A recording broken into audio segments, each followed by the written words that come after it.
So you want to play Nationalist China. China uses the default focus tree unless the DLC Waken the Tiger is activated, which then has 4 main branches. It also has the national spirits, army corruption, and incompetent officers that greatly weaken the Chinese army.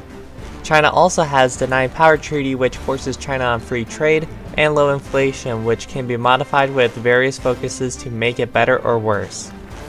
The main political branch starts with 3 principles of the people and splits in 3. Welfare provides a lot of war support and a research slot, but many of these focuses increase inflation. Democracy will turn China into a democratic nation and provide stability. Nationalism splits into 2 segments. Foreign threats, which allows the creation of the Chinese United Front, and prioritize the interior, which allows China to subjugate the warlords and take out Mao. Both of these paths lead to focuses to fight Japan, and to attack and defend on core territory more easily, but the latter focuses require the national spirit army corruption to be removed, with war of anti-imperialism needing incompetent officers to be removed too. The Military Affairs Commission branch allows you to improve your very weak army. The branch also lets the player fortify the coast near Shanghai, gets a Prince of Terror or Elusive Gentleman with the Law Resistance DLC, and boosts generals and training time.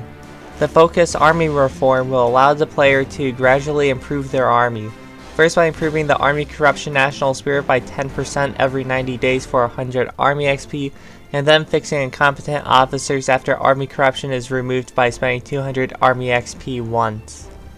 The Unified Industrial Planning branch is the standard industry branch, giving research slots and factories with some focuses increasing inflation, but also gives other focuses to reduce inflation.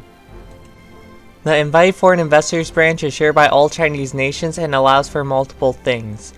By siding with either Germany or the Soviets, China can get bonuses to armored warfare, with Germany also providing a general and boost to the army, and the Soviets also providing a general, providing volunteers, and boost to mountaineer and artillery technology, which it also shares with France.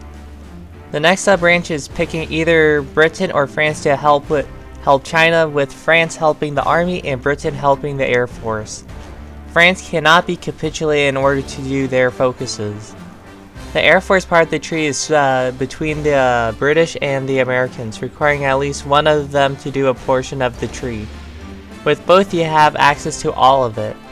The Navy is split between the US and Japan, with the US focusing on surface ships and the Japanese on subs and naval bombers. Both branches lead to carrier development.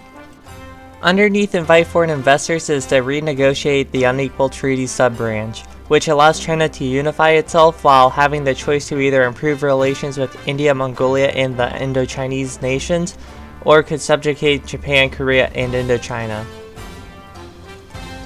As China, I always suggest to rush subjugate the warlords. If the Guangxi clique refuses, I suggest an automatic restart.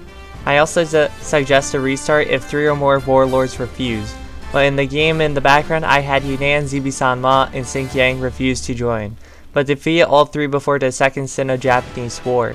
The reason I say 3 is too many is because you usually want to deal with Communist China before the Second Sino-Japanese War starts, which I failed to do and had to do in the middle of the war. You could always do foreign threats to form the Chinese United Front, however, and unite China later via the Focus One China policy. When it comes to the military, I put the Army Defense Genius as my first political power pick to get Army XP ticking to improve the army. If you have building access to Shaanxi, a supply hub should be built near the front lines to provide supply to the front there. Railroads should also be built to your ports, as they technically need convoys to be supplied otherwise. I also put my weaker divisions on the ports to defend against naval invasions, with an offensive army to clean up the invasions. By wartime, you should have enough Army XP to start improving Army corruption, which is fine as Japan also starts with a heavy attack and defense penalty. During the war, micro troops into losing battles and hold the front as you get Army corruption removed. Once removed, take the focuses for extra defense and attack on core territory. My main infantry template was 12 with infantry with support artillery and eventually support anti-air. With the buffs from the focuses, I was able to completely evaporate the Japanese front line with them even having Ichi-Go. After winning the war in China, you can basically do whatever you want, as I finished the war before the German invasion of Poland. Thanks for watching, be sure to like and subscribe, you know the deal, and this is Jonathan 800 signing out.